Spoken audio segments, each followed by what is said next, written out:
Thank you for coming, everyone. There's some amazing places that are showing up. We saw Iran and Portugal, and where else did we see? Seattle, exotic Seattle. We saw South Africa. We saw Alaska. I've always wanted to go to Alaska. There's a bunch of book clubs here. The SU Book Club, the Y Guys and Y Gals Book Club. I love all the book clubs because, as you know, the whole reason we did this was that we can do things together. So it's nice that everybody's forming a book club. I'll just wait another second or two to let some more people come over from YouTube to Instagram. Give them a second or two to log on and all that good stuff. I'll say that last week was so inspiring and fun. I had such a good time. As you can see, I shaved and I put a shirt on. The good news is I still remember how to do buttons because it's been a while. So that's good. And the reason we did this book club is because it's been 10 years since Start With Why came out, and I wanted to do a 10-year anniversary edition and go update it and sort of make some edits, things that I would have said differently. And I figured, well, if I have to read it, it might be fun to invite people to come read it with me, which is why we started book club. And now that we're all sort of under lockdown for Corona, I figured why not use this as an opportunity for people to do something together, to form book clubs, whether it's in their family at home, among their family at home, or with friends virtually, to read a section every week and discuss it as a book club, and then come on here and we can discuss it together. So that was the whole purpose of this. Purpose of this is that we could do something together. So thank you to everyone who've participated. Thank you to everyone for all your questions.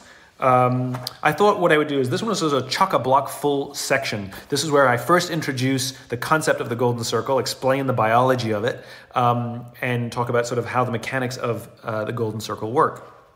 Although what I might do to kick off today's book club was just share a little bit about how I came up with book club, how I came up with the concept of the golden circle.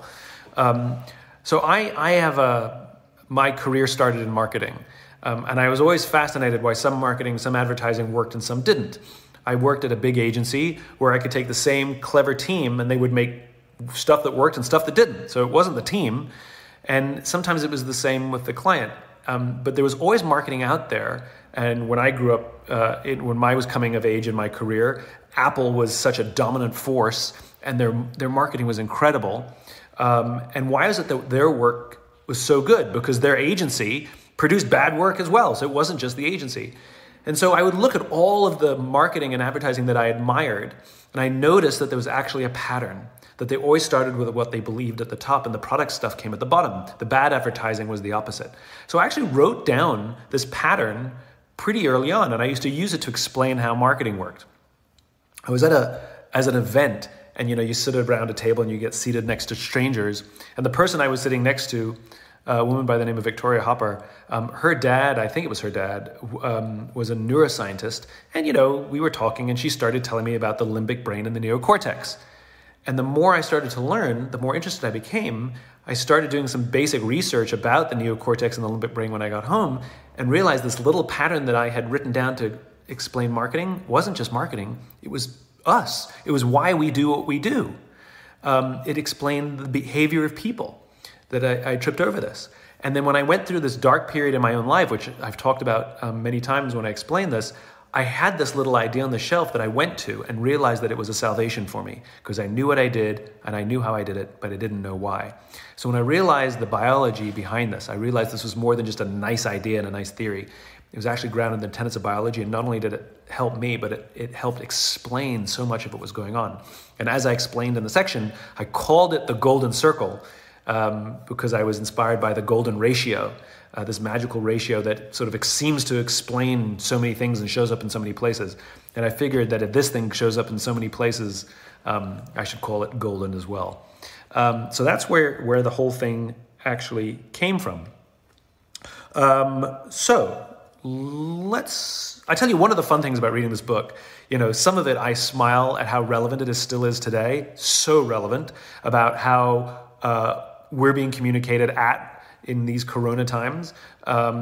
and even how we communicate to each other and how we're learning to reinvent ourselves. Even we're trying to reinvent our own organization as we're going through these weird times. And it's kind of wonderful. I'm sort of getting reference. I'm actually learning about stuff that I'd forgotten about. That's really helpful. I cringe at some of it because some of it's a little dated, and some of the references I make, like to PDAs, your personal digital assistant, we don't even use those anymore because we all have smartphones.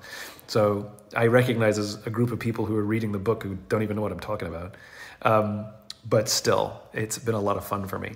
Okay, let's do your questions because that's the whole point of this and that's the fun. Okay. Let's have a question. Let's take a look here. I have a question from Wayne. Wayne asks, how do you know if your why is something you can lead others with? That's a great question. Well, Wayne, if you've ever made a friend, then your why has relevance in the lives of other people. At the end of the day, whys are compatible with each other. And so our why is the thing it's the thing we give to the world. It's the service we offer. It's the value we have in our friends' lives. Or if you're a company, it's the value you have in your customers' lives. And if they find value in that thing, they will want to be around you. They feel a tribal connection. And so the good news is, if you're a human being, your why will have relevance to others. And if you have a vision of a world that you want to build, others will follow you to help build that. So your why will always have relevance to some other people, not all other people. And if you invite them to come build something and you talk about your why, I talked about that actually in this section, which is you simply knowing it and trusting your gut is no value to anybody else. The value of articulating your why and being able to communicate your why is the thing that makes you able to lead with your why. Good question, Wayne. Okay, Here's let's... a good one from Fiona at the Brighton World Book Club. Fiona at the Brighton World Book Club, yes. What if you are not in a position of authority in your organization, but you clearly see a why for the company? What do you do? If you're not in a position of authority for the organization, but you see a why for the organization, what do you do? Well, that's a tricky one. Very often there's, in organizations, all organizations that sort of make anything of themselves probably started with a why. The leaders may not have properly articulated it, and it may have been organic in the personalities of the leaders. And usually those organizations, they tend to be weak in the sense that even if they're very successful, if the leader leaves, then things start to get weird and go sideways because it was held by the leader, not necessarily acculturated into the company. And sometimes we can see things that the leader can't see. If it's a good leader, and they're open-minded, then you go to them and ask, can I help? We can go through a process to articulate the why. One of the things that I found, even amongst extremely successful leaders and entrepreneurs, is they have this false belief that because it's clear to them, that it's clear to everybody, but it's not. And so it requires a good relationship to be able to go up to them and say, hey, listen, I know you think it's clear for everybody, but it's not. So let us take you through the process to uncover your why so we know the why for our own organization. So if you have a good leader who's open-minded to that, they'll go through the process. And I've done that with multiple leaders where they still, even going through the process, didn't think they needed to do this, but their team asked them to do it and they did it willingly for the good of their team. If there's a leader who says, no, we're crystal clear on what it is, then the best thing you can do is just be the leader you wish you had. You can lead for the people around you. We cannot control that which we cannot control. So hopefully you have a good relationship with that leader. They have got a nice question here from Edmund. This is a good one. I like this one. I'll get to Edmund's in a second. So, I lost it. Here it is.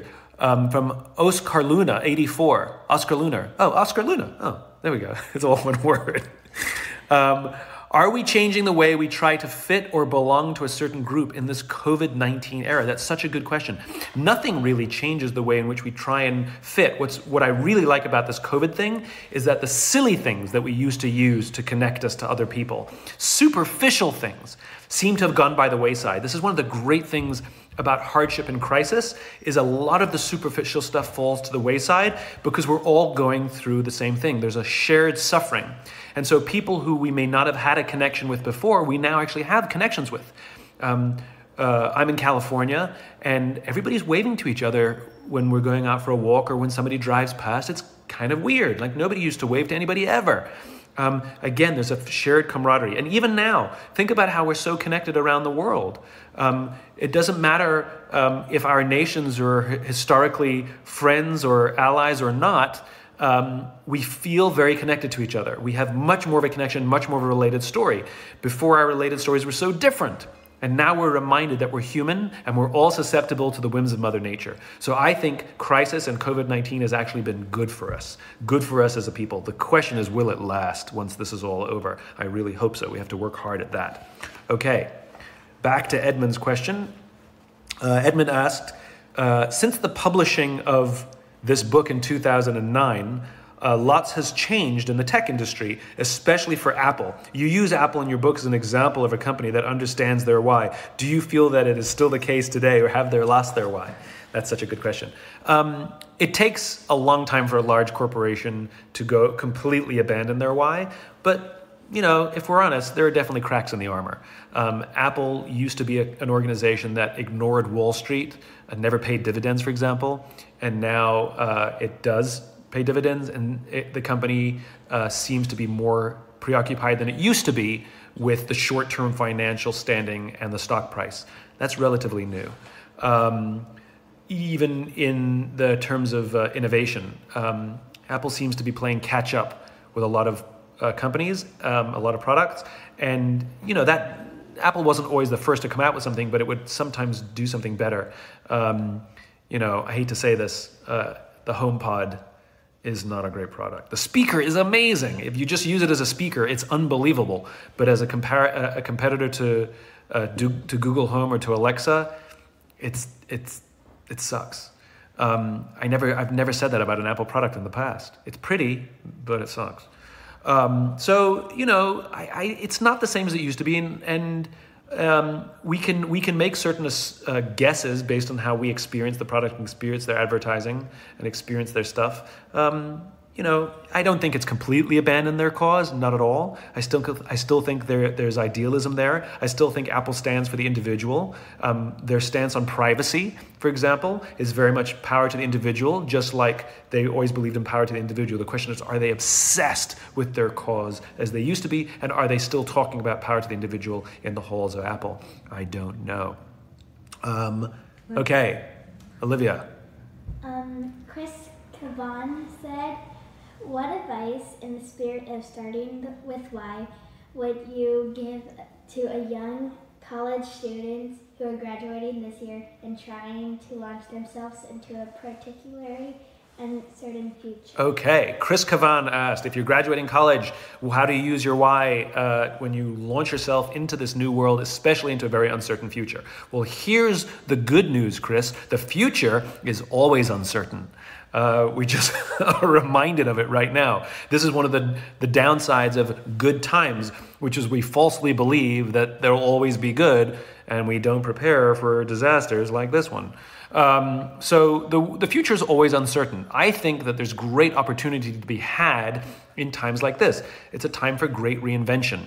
I actually think I talked about this in the chapter. Good question, Chris. References the section we just read. In one of the sections we read, I talked about how the organizations that define themselves by what they do, and I think I used Dell as an example, really struggle to reinvent themselves. And I think I used the airline example as well. Simply copying how other people do things or how other organizations do things simply to appear that you are doing something different doesn't really work. And the organizations that not only have the ability to go and do different things, but to reinvent themselves, really have a fundamental understanding of their why. Same is true for human beings, same is true for individuals. The clearer the understanding of our why, the more opportunity you will find out there. So let's take me, for example, right? So most of my living I make standing on stages, giving public speeches. That's kind of a lot of what I do. Well, that dried up super quick. So if I was defining myself by what I do as an author and a speaker, then I would freak out. I would start writing more books, which I couldn't write that quickly. And I would be looking for ways simply to give speeches online. But that's not reinvention. That's not taking advantage of the situation to bring my why to life. So that's what we've done as an organization. We've gone back to my why, to inspire people to do the things that inspire them. So together, each of us can change our world for the better. And we're looking for new and creative ways to do that. You're going to start seeing some of it coming out live in the next week or so. We're going to be offering all kinds of new classes and webinars and things, some hosted by me, some not hosted by me, because we're finding new ways to bring the cause to life. So, going back to your question, Chris, as a college graduate, don't worry about what you're going to do. Worry about why you're setting out into the journey in the first place. And remember, your first job is not going to be your last job, and your first job doesn't have to be your best job. It's the journey. It's about refining and learning what you're good at, learning where your skills lie. And the question is where should you start your journey, and appreciate each step of the journey. But it's an amazing opportunity for a young person now, believe it or not, because you have an opportunity to completely reinvent how you show up in the world rather than follow the set paths that were set for us in conventional times. Here's one. I'm going to take a live one. Let's take a live one. Oh my God, there's so much love. Thank you, everyone. Hello from Morocco. I went to Marrakesh. I love it there. Went to Marrakesh twice, actually. Best orange juice I ever had in my life.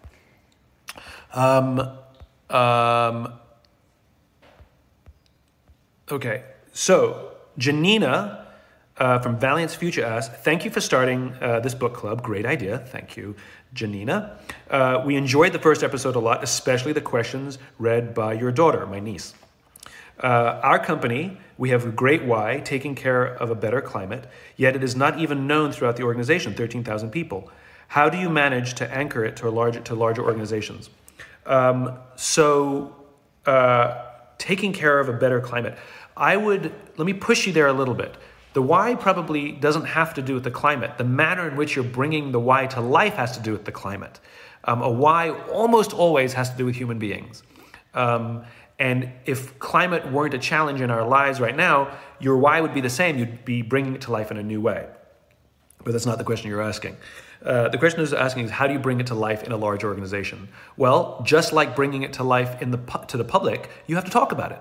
The leaders have to start meetings with it. You have to put it on your website. The leaders have to give speeches to the team about it. You need to give awards that recognize people who advance the cause. You need to build it into the incentive structure. You need to talk about it obsessively to the point where people make fun of you and say, we know, right? What you find is great leaders, they're constantly talking about the same themes over and over and over again. Go to the companies we love. Go to Sweet Green. They talk about sustainability and health and local farming obsessively. And it's written in the walls of their office. I'm a great fan of taking advantage of the walls in your office. Walk through the hallways. Look in stairwells. Usually they're empty. Put big words. Remind people. I visited a dance company in London called Rambert. And their why is all about push yourself. And we walked through the stairwell because sometimes the elevator takes too long, so we took the stairs. And guess what? The stairwell was barren, bare, nothing in there. What a missed opportunity. Not anymore. Now on one floor in huge letters it says push. On the next level it says yourself in big, big letters. It reminds everybody who walks up and down the stairs. So in an office you can paint it. You can put it everywhere. If you visit Southwest Airlines headquarters in Dallas, they have a company store. The company store is actually in the cafeteria. It's in the company cafeteria. What's the company store called? It's called the Freedom Shop. In other words, right there in the cafeteria, it reminds everybody why they come to work. Freedom. So take advantage of the office walls and make sure you communicate it loudly and often. Okay. How somebody, I lost it. Here we go. This is Kagla. Sorry, it keeps popping up. How can we clearly understand our why? There are many ways to find your why. Actually, in about a week, in the next few days to a week, we will actually be doing a little program called Jumpstart Your Why, where we're going to take a group of people through a 90-minute to 120-minute exercise where you can come and jumpstart your why. So stay tuned for that. We'll announce that. That's one way to do it. I'll share another way with you. I have a little thing called the Friends exercise, which you can do to get yourself in the ballpark. Find a friend you love and who loves you. Do not do this with a family member. Do not do this with a spouse. That relationship is too close. Find a friend, the friend who you could call at 3 o'clock in the morning and you know they would take the call, or that they could call you and you would always take the call no matter what. Friends you love. And ask them this question. Why are we friends? They're going to look at you like you're crazy. What do you mean, why are we friends? Now, ironically, finding your why, you don't actually ask the question why, because it's an emotional question and it elicits emotional answers. Have you ever had it when you're at work and somebody says, why did you do it that way? Sort of you take offense, like they're challenging you, even if that's not how they meant it. So as soon as your friend asks, what are you talking about? Why are you asking me this? You actually then start asking what? Come on, you say to your friend, what is it about me that I know that you would be there for me no matter what? And they'll hem and they'll ha and they'll struggle to answer the question, as we read in the last section. Not because they don't know why they love you, it's because the part of the brain that controls the feeling of love doesn't control language. The limbic brain doesn't control language. They will struggle to put into words why they love you, why you're their friend. So they'll start rationalizing. It's just what we read in this last chapter. They'll start rationalizing. I don't know, you're funny, you're loyal, you've always been there for me. You have to play devil's advocate. Don't help them. Don't let anybody else help them. But you play devil's advocate. You say, well, that's the definition of a friend. You could say that about anybody. What specifically, magical word specifically, what specifically is it about me that I know that you would be there for me no matter what? They'll hem a little ha. They'll get frustrated. You'll keep playing devil's advocate. You'll keep saying things like, well, that's just the definition of a best friend. And eventually they'll give up. And eventually they'll start describing themselves. And what my friend said to me is, I don't know, Simon. All I know is I can just sit in the room with you. I don't even have to talk to you and I feel inspired. And I got goosebumps. In fact, I'm getting them right now. In other words, what they finally articulate is the value you have in their lives by talking about yourself. And you will have some sort of an emotional reaction. You'll get goosebumps or you'll well up. Something will happen. You'll emotionally respond to limbic brain. You'll emotionally respond to the words they say, because the things we give to the world is the value our friends have for us. So if you were to do this with multiple friends you love, you will get exactly the same answer, if not very, very close, because the value we have is our why. So that's a fun way to find your why. It won't give you the exact words, but it'll put you in the ballpark. It's kind of fun. Here's one that's kind of adds to that. Goldie Sember. I just have a drinking problem. Goldie Sember. Do you think a personal why is the same as a business why? Goldie asks, is a personal why the same as a business why? Yes. A why is basically an origin story. It's where we come from. So for an individual, it's the sum total of how we were raised, the lessons we learned from our parents, from our friends, from the experiences we had growing up. Our why is fully formed probably by our mid to late teens. We are who we are, and it never changes for the rest of our lives. A company, if there's a founder or a small group of founders, the company takes the why of their founder. Virgin is Richard Branson. They share a why. He built the company in his image. Just because it got big doesn't mean it changes. The goal is to keep it clear so it can stay clear as it gets big. For too many organizations, when they start having success, they forget about the why and they become obsessed with the what. They become obsessed with the results and actually forget about the origin story. But yes, it's basically the same process, because what is a company? Just a group of people. That's all it is. It's a corporate structure, but fundamentally it's a group of people who come together. It's a tribe. And so how we define the why of a tribe, it's a person or a small group of people who says, I'm starting my own tribe, and it's based on some sort of values and vision. Well, guess what? It's the exact same thing. Now, can you break it in a company? Of course you can. But can we forget it as individuals? Absolutely. We can be out of balance. We can suffer stress and depression sometimes when we forget our why. Our friends will say to us, it's like, I don't know who you are anymore. So both are the same process to find them, and both have to work very, very hard to maintain them, which is why I often interchangeably talk about individuals or organizations. It's the same thing. It's just the difference of scale. Should we do one more? Yeah. Okay, yeah. One more live question. Yeah, go ahead. Another from Warren from England. Who inspires you and why? Oh, Warren from England wants to know who inspires me and why. Thank you, Warren. That's a good question. There are many people who inspire me who you've never heard of them. I have some very dear friends, people, some of them I wrote about in my books that I've become friends with and they've become mentors. I wrote about General Laurie Robinson in Start With Why. We haven't got to that chapter yet, but we'll get there. Amazing human being. I've known her since I wrote this book, and she's become a dear friend and mentor. Totally inspires me. Lieutenant General George Flynn from the Marine Corps. I met him in the course of writing Leaders Eat Last. He's become a dear friend and mentor. Johnny Bravo, who I wrote about in Leaders Eat Last, dear friend and mentor. Bob Chapman. These people inspire me beyond, beyond, beyond. So very often the people that I write about have inspired me because I wrote about them. And I have a lot of dear friends and who do that for me. Okay, let me take one from, shall I take one from the... I was going to read one, yeah. Okay, I'm going to take one from Marcus. Yep. Marcus, Michelle, and the rest of the Read to Lead members group of leaders from Walt Disney World. Hi, Walt Disney World. I hope you're still doing Disney-like things from home, singing and performing and all that good stuff. In the 10 years since Start With Why came out, have you seen any companies or public figures embrace the idea of starting with why in the Golden Circle and really change the way that they operated and made an impact in the world? Any leader or company you would consider referencing in the anniversary edition of Start With Why? Thanks again. Hope you're staying safe and healthy. Thank you. Same to you. Yes, a lot of younger companies have really embraced it. I mentioned Sweet Green before, Airbnb, Cliff Bar. Those are companies that I have learned over the years, I didn't know this, that had found my work and used this as the basis to help them understand their own companies, which is so inspiring for me to discover those things. The cool ones are when people actually make changes in their organizations. Bob Chapman, the way I met Bob Chapman, who I wrote about extensively in Leaders Eat Last, the founder, not the founder, but the CEO of Barry Waymiller.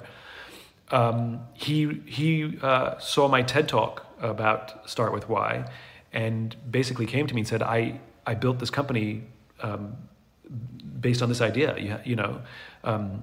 He realized he was doing it simultaneously by accident, and I put words to what he had done. And we met and became friends. But that's such a great question, to reach out to the people who did actually make profound changes based on the work and thank them and use them as an example. That's a great idea. Here's a great one. Stephanie Wilson. Stephanie Wilson. Simon, what is your message to all the paramedics, EMT doctors, and nurses right now? Their why is clear and evident, but how do they keep going? Yeah, to all the paramedics and doctors and medical professionals on the front line, their why is clear. It's why they keep going to work every day, and we are immensely grateful. What would I say to them? Take care of each other. I mean, it seems self-evident, but a lot of forget. I've seen some of I've seen some messages that have been coming from frontline medical professionals, and some of it has been really gut-wrenching. The stress and the tempo. I mean, if you're an ER doc or an ER nurse, for example, you're used to gore and blood and guts and tragedy, but not at this constant tempo. I read an article this morning that a paramedic in New York City, they're responding to 1,500 calls a day or something crazy because regular medical stuff is happening as well. One of the things I did is I actually reached out to some friends in the military, some combat medics, combat docs, and I asked them for advice. So we're actually going to go live on Monday.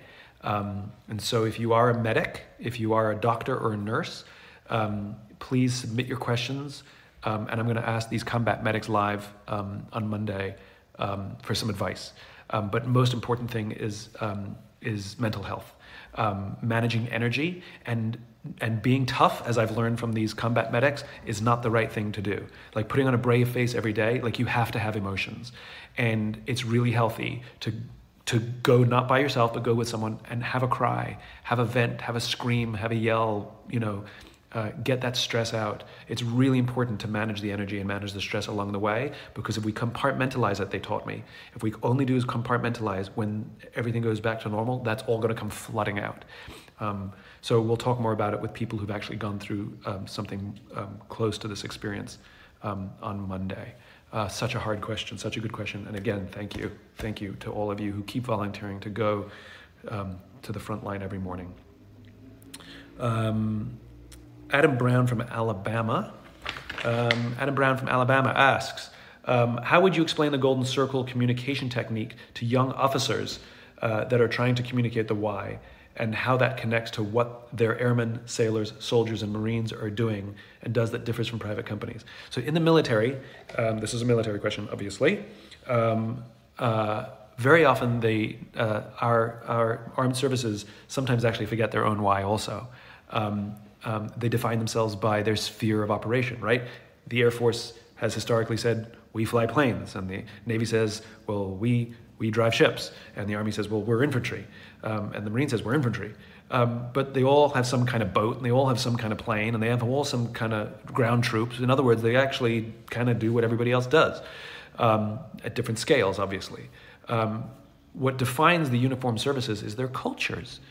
An airman, a soldier, a Marine, and a sailor are different people who have joined different tribes, and somebody who's struggling in the Army may actually succeed in the Air Force, or somebody who's thriving in the Navy may actually struggle in the Marine Corps, because they're different cultures. And I think the Marines do the best job of defining themselves by their culture. It's very, very people-focused, and depending on the leaders in each of those forces, but that's really the opportunity, is to define the value based on the culture. For example, the Air Force is not just a bunch of folks who fly planes, it's a group of people who are trying to find a better way of doing things. If every Marine is a rifleman, every airman is an innovator. It's a cultural thing. I can talk about that for a long time. So we'll go on to the next question. Here's one from... oh, yes. Lyron Stoll. Hi from South Africa. Hello from South Africa, Lyron. Yes. How do you know your why is going fuzzy, and how can one keep from losing their why? How do you know if your why is going fuzzy, and how do you keep your why clear at all times? So think of a why kind of like being healthy, right? Like, how do you know when you're unhealthy? Sometimes you have to be a little unhealthy for a while before you start to feel or recognize it. It's kind of the same with your why. When you abandon it or forget about it, sometimes it takes a few steps before you start to see it. Stress usually goes up. Difficult decisions sometimes get more difficult. Joy of work goes away, goes down. And sometimes even relationships will struggle. We talked a while ago, sometimes people say, it's like I don't know who you are anymore. Those are clear signs that the why has gone a little fuzzy. So the question is, how do you get it back? Well, there's many, many ways. One, it's kind of like a 12-step program. Number one, you have to admit you have a problem. Number one, you have to admit, I think it's gone a little fuzzy, and you have to take accountability and responsibility for that. You have to go back to your roots, go back to what your why is, where you know that you come from and who you are. Take accountability. Go to those people and say, I've been off my game, my why has gone fuzzy, I'm really sorry, I'm working at it, and ask for help. None of us are strong enough to do this stuff by ourselves. Now, how do we guard against it going fuzzy? I surround myself with symbols as often as I can to remind me of my why. I'm human, I forget it. I become sometimes stuck in the weeds. I become distracted by the details sometimes, and I forget the bigger picture. We all do.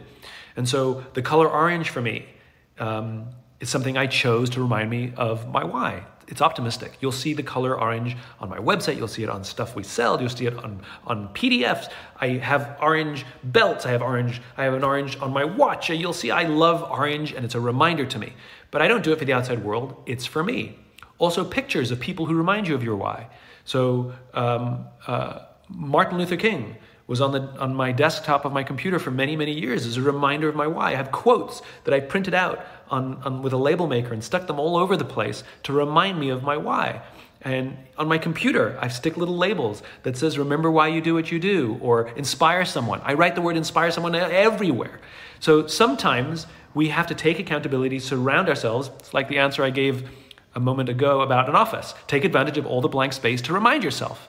And pay attention if you're unhealthy, if things have gone out of balance. Hi, Sarah Sparkles. Good to see you. Okay, let's do another question. That's an interesting one. Yes. From Manoj.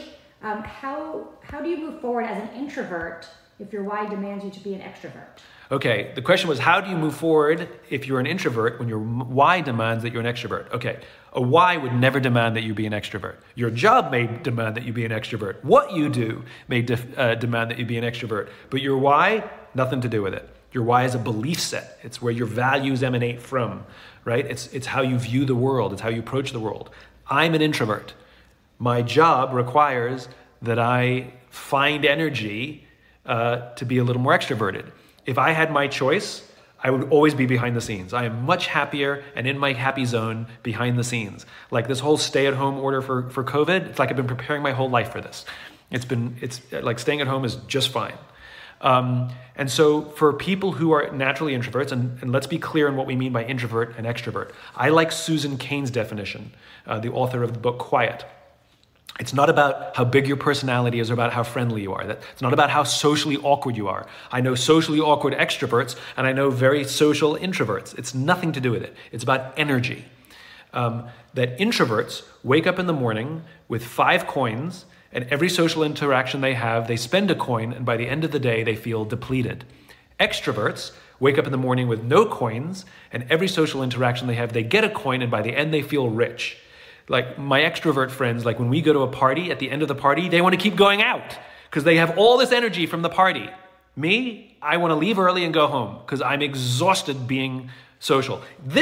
Doing this right now, all this energy that I'm going to be exhausted in about 10 or 15 minutes because I have to call upon this energy. Now, how do I call upon this energy? I go to my why. I love doing this. It's a joy for me to share what I believe with other people who believe what I believe. We are the army. We're the ones building this world together, a world in which the vast majority wake up every single morning inspired, feel safe no matter where they are, and feel fulfilled at the end of the day. That is the world we're building. So for me, this is an honor and a joy to do. For me, it's worth spending the energy, worth spending those coins. I love that question. Okay, let's do another one. Here's one from Al Baris. How do you separate why from ego? How do you separate why from ego? Ooh, that's a good question. So a why is knowing where you come from, and ego is I guess your self-opinion, right? And I think ego in itself is not a good thing or a bad thing. It's a nothing. It's just a thing. I think when we talk about the difference between healthy ego and unhealthy ego, a healthy ego is thinking that you're good. An unhealthy ego is thinking that you're better than others. So I know some remarkable people with huge egos. I mean, they think they're good, they know they're good, they know they're smart. But if you come up to them and say, hey, I have an idea, they lean in and say, let's hear it. They're open-minded to the ideas of others. They don't think they have every answer. They understand that one person can't have all the answers. So I think healthy ego is knowing you're good.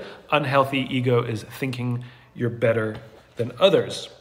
What do we have here? Here's Andrew Beach from the Party of 5 book club. Hi, Party of 5 book club. I'm assuming because there's 5 of you.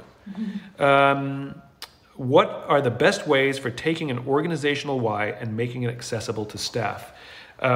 So one of this is kind of what we touched upon in this last section in the book, which I like, which is you can have a sense of your why. It can be in your gut.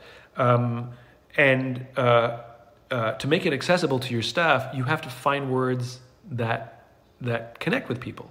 It's Martin Luther King wasn't the first person who suffered in a pre-civil rights America. He wasn't the only great orator of the day, but he found words to put into language what so many of us felt that we went, that's what I've been trying to say. And usually that's the art and skill of great communication, is finding the words that capture the feelings that other people also have. I think this is the reason that my work has spread. I hear this all the time from people. You put into words, they tell me, you put into words something I've been trying to say for years.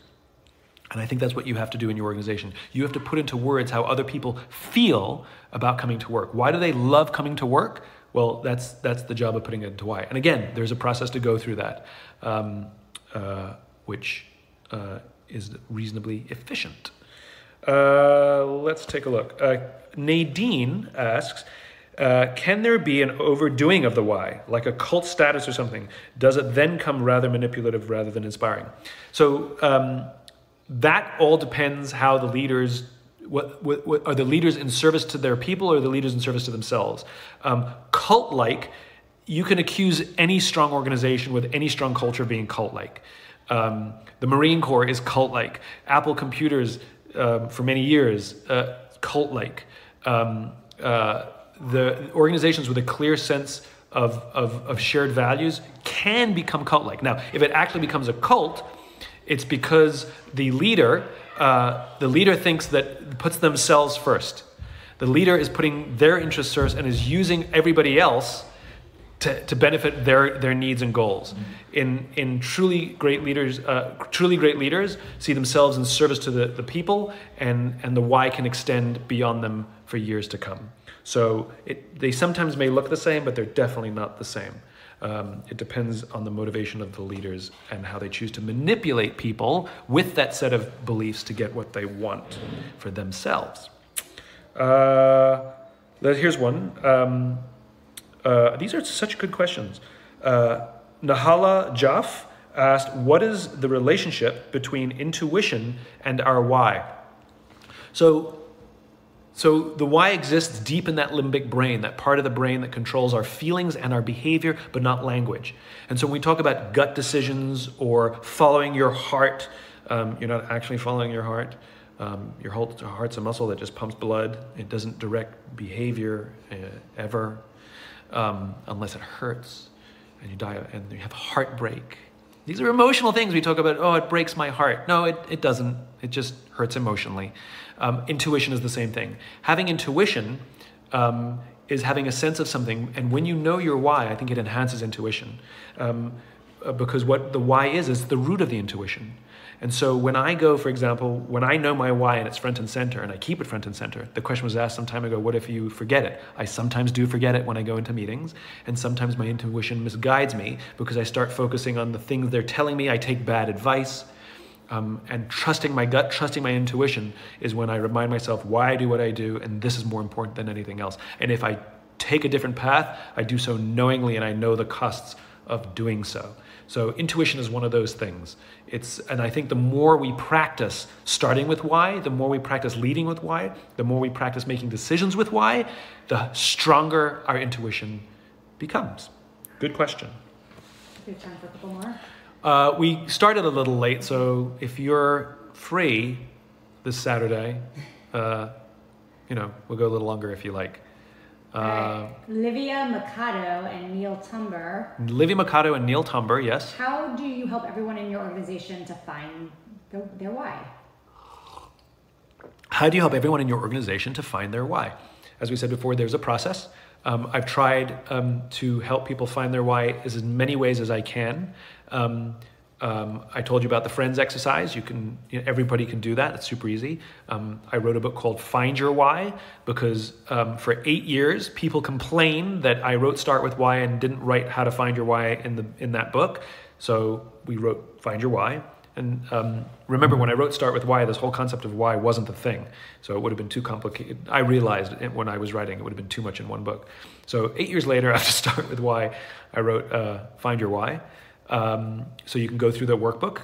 That workbook has both individual why discovery process and group why discovery process. And as I told you, because we can't go into companies and help them find their why anymore, we can't help people in person find their why anymore. We're doing the Jumpstart Your Why workshop, which we'll announce in a few days or a week at the most. But we've tried over the years to produce many, many ways. I invite you to go to our website, simonsinek.com. There's some free downloads that you can check out there. The Friends exercise is a free download, free PDF. Go check it out. And by the way, when we do this Jumpstart Your Why, it's going to be a pay-as-you-can model, so you can pay whatever you like. So we want to try and make this as accessible as possible to as many people as possible. A lot of questions coming in around how does an imposter syndrome impact defining your why? Oh, I love that. The question was, how does imposter syndrome factor into defining your why? So the clearer the why is, I think that you're less susceptible to imposter syndrome, quite frankly. because imposter syndrome, I don't think has anything to do with your why. Imposter syndrome is sort of wondering whether you have any role to play here. I mean, it's very often that I'll find myself in meetings or meeting people where I'm saying things and I'm like, why are they taking advice from me? Like, what the heck do I know? But I still believe in the stuff that I'm saying. I just am surprised every time that other people are interested. Is that imposter syndrome? I don't know. But I think one of the things that I discovered when my why became clear is that it gives you this sort of calm confidence. Like, it's not the kind of confidence that's bombast and beating your chest, but it's a quiet calm. So sometimes in situations where it's not going well, I shrug my shoulders and say, okay, this didn't work. I'll try it next time. So the whole imposter syndrome thing, I think you're less susceptible to it if you're in the practice of starting with why and using your why as often as possible. One of the things that I do is I remind people when I come into meetings, I don't have the answer. I don't think I'm right. I offer a perspective. And so because I set the expectation, I don't feel like an imposter with things that I'm saying because I don't think I'm right. I think I'm offering a perspective. So I think I hedge against the imposter syndrome because I'm not presenting myself as some sort of expert, but rather just a student on a journey.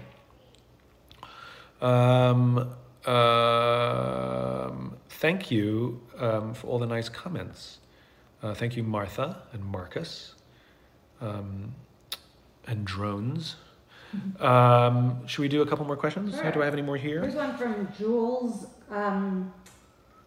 Golden. Jules Golden, yes. Jules from the YLD Things. The book club. YLD Things Book Club. I don't know what that means, but I like the sound of it. The YLD Book Things. How do you deal with a leader whose why is the right one, but their how is not good for their employees? So the why, that's a good question. How do you deal with a leader where their why is good and focused, but their hows are not good for the employees? Okay, so remember, the magic of the golden circle is that no one piece is more important than any other.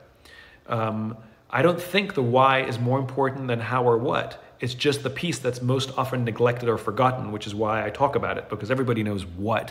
We know we have to do things and make stuff and have a job and have skills.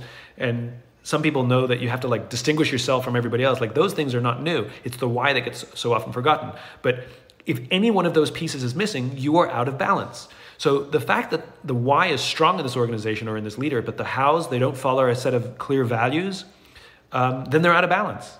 The golden circle is out of balance, and that's where they have to work. By the way, you can have a super strong why and super strong hows, but if you don't produce anything that helps bring it to life, and all you're doing is, doing whatever job you can find and not paying attention to finding a tribe or finding a company where you feel like you belong, then your why can be crystal clear, your values can be crystal clear, and you're going to be struggling and feel stress because you're in a place doing something that isn't where you should be. So believe it or not, they're not off the hook. Each piece of the golden circle must be in balance for that calm confidence, for that focus, for that joy, for that fulfillment, for that inspiration. Each piece has to be there. No one piece is more important than the other.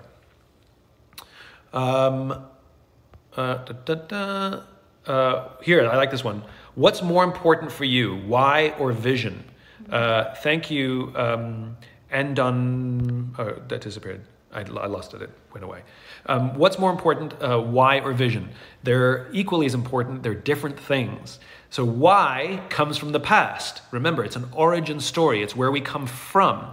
And to discover your why, you look backwards in your life. We look for patterns across our life when things were naturally going extremely well. We look for patterns. We can identify that pattern. That is our why. It's the thing that we give to the world. It comes from the past. It is the foundation of who we are. Vision is where we're going. It's about the future. It's about imagination. It's not based on something objective. Vision is entirely subjective. Your why is objective. You have one. It never changes for your whole life. Your vision is subjective. You can pick any vision you want. It's the world you're trying to build. Preferably, it's good to stick to one vision. Tweak it every now and then because otherwise you're all over the place. But you can have you can only have one why, and everybody has one. You can have multiple visions. You can have one for your family, one for your company. You can have one for your community. You can have multiple visions. You can apply them differently. So I like to talk about vision as a just cause. mainly because there's no standard definition of vision. And so many organizations and individuals say, my vision is to be a millionaire. My vision is to, I mean, that's not a vision, that's just a goal. That's why I call it a just cause. So for me, vision is about just cause, a cause so just that we would willingly sacrifice in order to help advance this cause. So think of it like a house. A why is the foundation of the house. Once you build a foundation, it's there, it's solid, it's what gives the organization or our lives structure, but you don't change the foundation. That's it. Now, you can have a vision of the house you want to build, of the life you want to lead, of the company you want to build, and you build on the foundation. So there's basic structure that's going to remain the same, but you can change the shutters, you can add floors, you can expand, you can redecorate. So vision is where the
house is going, why is where the house is coming from, where it's built upon.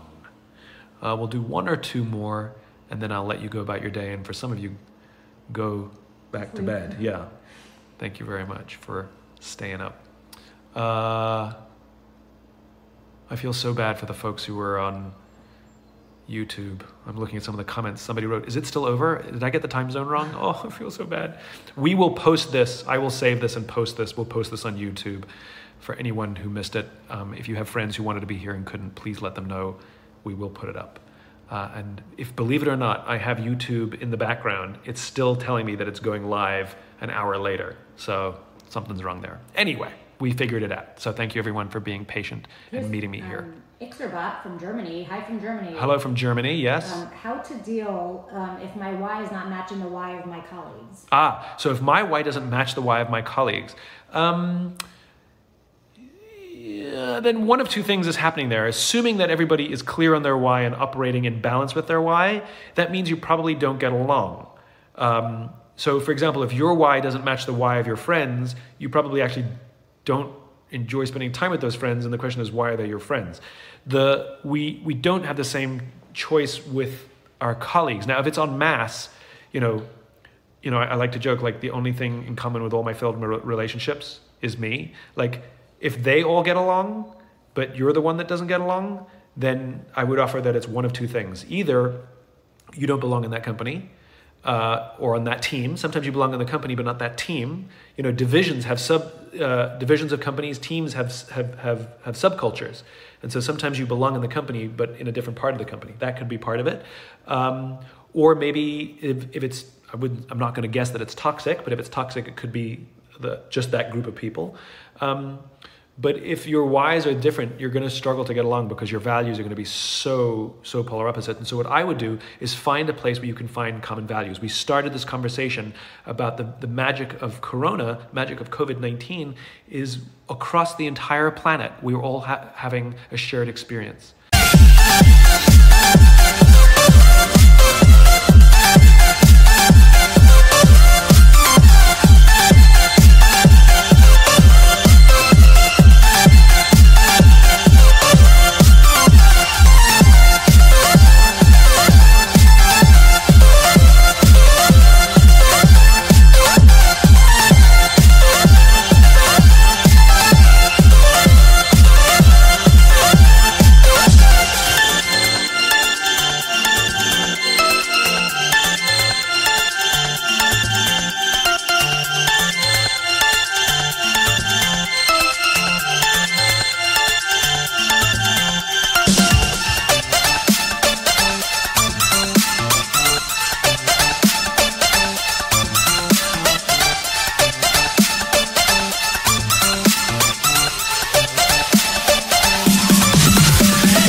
relate to each other on an entirely new way. In other words, we're all human beings subjected to the whims of Mother Nature.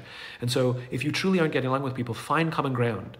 For example, I have friends who have totally different political views than me, totally different. And yet I'm so proud of those friendships because we can look past politics, we can make fun of each other for our politics, we can have debates about our politics and discussions about our politics. We get frustrated with each other because of our politics, but we love each other because we care about each other. And fundamentally, the relationship is based on who we are as human beings. And we view each other as fundamentally good people who care about us and want each other to make that we feel safe. So find that common human ground as best as you can. And I bet you can find a way to get along with your colleagues. So we'll do one last one. I think this one is last one. We'll call it a day. Yeah. Brown gritty women. How can we best prepare ourselves? Brown gritty women. Yes. Brown gritty women book club. Yes. How can we best prepare ourselves and others for the new normal without knowing what it is? How can we best prepare ourselves for the new normal without knowing what it is? Well, let's. You're 100% right. Now, one of the things is this is what we're experiencing.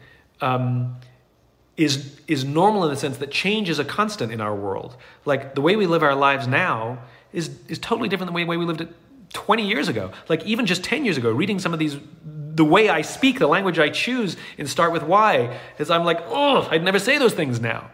The world is constantly changing. It just is so clear now because it's so sudden. That's what makes it feel that much more traumatic. But remember, there's new technology, there's cultural change that's constantly happening. The world order is constantly changing, but those changes tend to be slow, so we can adapt slowly. And if we don't adapt, we can sort of like get dragged along. Like when the internet showed up, some companies grabbed onto that technology, invented new technologies based on the internet, new companies, new ways of seeing the world, and some companies and some industries just dragged along, like television and publishing. And some of them have made up for ground, some lost ground, and some haven't. And so the question is not how do we prepare for new normal, because we're trying to predict the future there. The question is given the current circumstances right now, how can I bring to life what I believe in a new way?